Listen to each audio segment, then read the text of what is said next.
guys, it's Aiko. I'm an American English pronunciation coach and business coach based in Hawaii.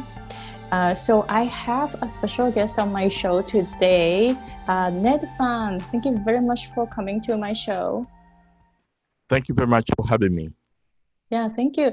I am a pronunciation coach, and you're an English pronunciation coach as well. So I am curious to see what you're going to say about pronunciation learning. So would you please tell us a little bit about what you do, like your self-introduction? Okay. Well, I was born and raised in Okinawa, in southern part of Japan. And actually, I've been introducing myself as English coach as a whole, covering not only the pronunciation, but also listening, writing, reading, speaking, until I watched your video, Aiko-san's video, in which she mentioned that maybe I should focus on niche markets rather than covering entire wide scope of this areas in English teaching. So now, because I think I myself is really good at it, pronunciation, because that's what I did the sort of intensive training while we were in a college in Japan, in the United States. So just recently I started introducing myself as English coach specialized on American English pronunciation and speaking. That's what I've been doing right now. Great. Is that okay? Yeah, of course. Actually, I'm excited to be connected with more pronunciation coaches because for some reason, not so many pronunciation coaches are out there yet. So I'm really happy to see that you're starting to focus on pronunciation. So would you please tell us why, you kind of mentioned already, but why you chose pronunciation as your specialty? Well, first of all, as you know, that there's hundreds of thousands of English coaches, sort of people referring themselves as an English coach in Japan. So in order to differentiate myself from the other English coaches, perhaps I should focus on particular professional interest, and as well as I find myself enjoying doing that. Then I come to realize that after watching your videos, perhaps my pronunciation coach might be the best way to get into that niche. That's the reason I started teaching. As I said, I've been teaching pronunciation for many years to these, the Japanese students. But yet, I didn't notice because frankly speaking, I tried to get as many the students as possible, but somehow I couldn't get as many students I wanted to. So that's the reason that perhaps maybe changing this my professional niche might be able to allow me to get as many people or students as possible. Yes, sounds like, I think nowadays more and more people are interested in learning pronunciations. I definitely see the need, demand, because I'm a pronunciation coach, and then I feel that more and more people are interested in pronunciation. So how about you said that you've been teaching pronunciation for many years, but how did you start teaching pronunciation? Well, first of all, maybe I should go back to where my college days. I studied at the college in the U.S., a 4-year college in the U.S., where I was taking the radio and television journalism. But then when I was in junior, about second year, and I was asked my professor about my pronunciation.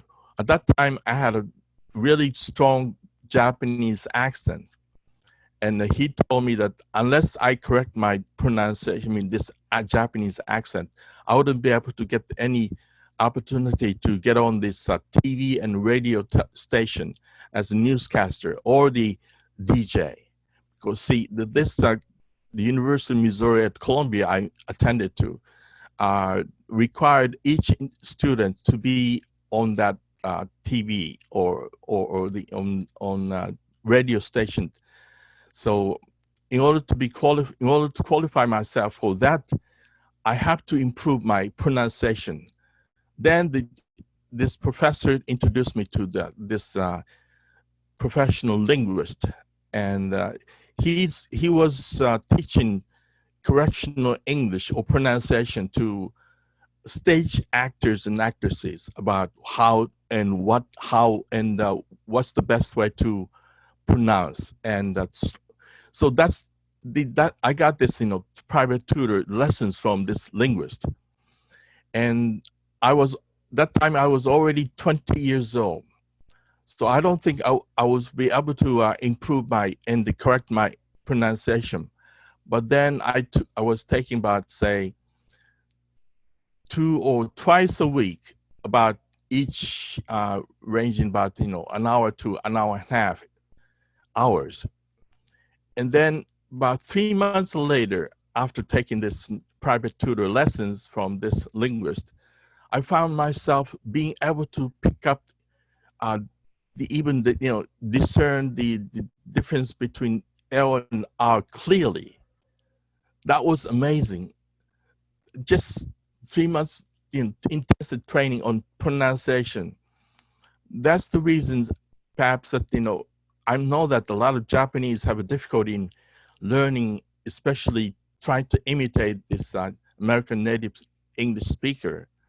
So perhaps this might be the place where I will be able to help a lot of Japanese having difficulty in this pronunciation. Wow, thank you. Yeah, yes. It's really interesting because I had the same experience in the US. As you know, I came to the US after when I was like 22 years old. And as you mentioned, I had a very thick Japanese accent too. So I took some accent reduction lessons, and so I started hearing different sounds after I started learning about vowels and consonants in the English. So it was really amazing experience for me too. So it was really fascinating to hear that you had the same moment that you started hearing different sounds differently after you started taking the lessons. So that's right. So that's good that you are helping those Japanese who are having a hard time with pronunciation, because I really believe as you practice pronunciation, your listening will be better, and you'll be able to reduce your Japanese accent too, right? That's true. So do you have any suggestion? Oh, sorry, go ahead.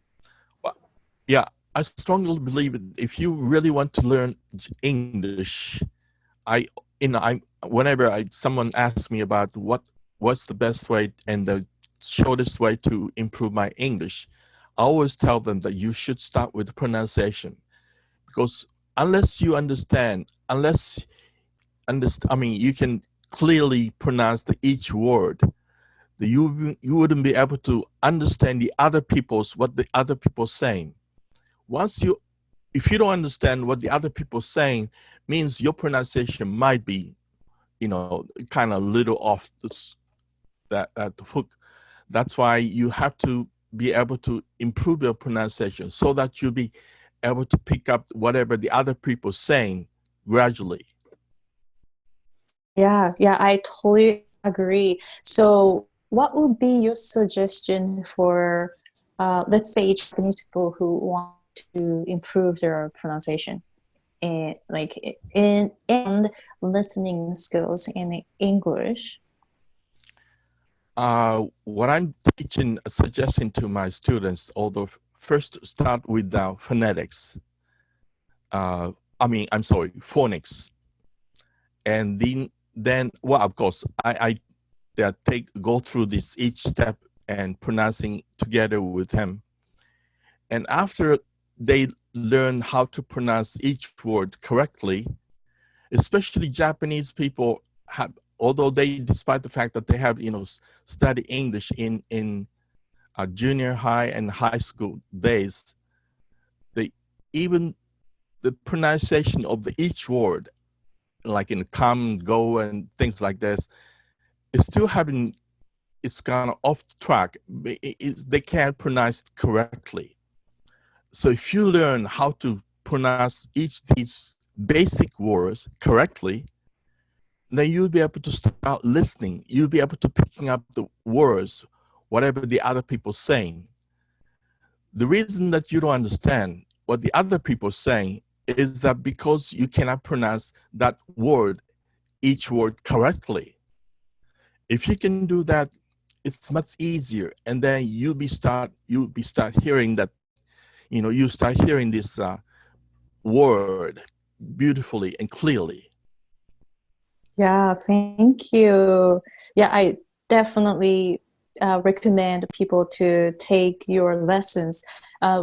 You said you teach phonics, right? So I don't know anything about phonics. So some people come to me, hey, I want to learn phonics. And I'm like, I don't know phonics. I'm sorry, but I didn't know who to refer to. So maybe next time that happens, I can recommend that they go to you. Sure. Yeah. So would you please tell us how and where can people find you if they want to take your lessons?